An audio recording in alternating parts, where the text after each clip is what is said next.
Listen, there is no two ways about it. If you were to cut a cross-section of this church and say, what is this church about? You could spell it grace. Listen, all of you folks are so different than I am.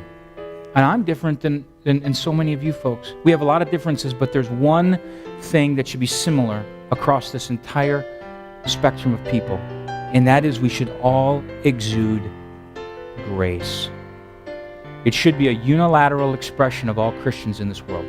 Every Christian ought to be gracious in everything they do. Colossians chapter 4, verse 6 says, let your speech be always with grace, seasoned with salt, that ye may know how you ought to answer every man.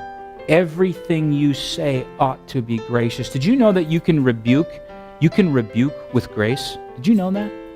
You can be gracious in your speech. And we ought to be gracious. May it always be with salt.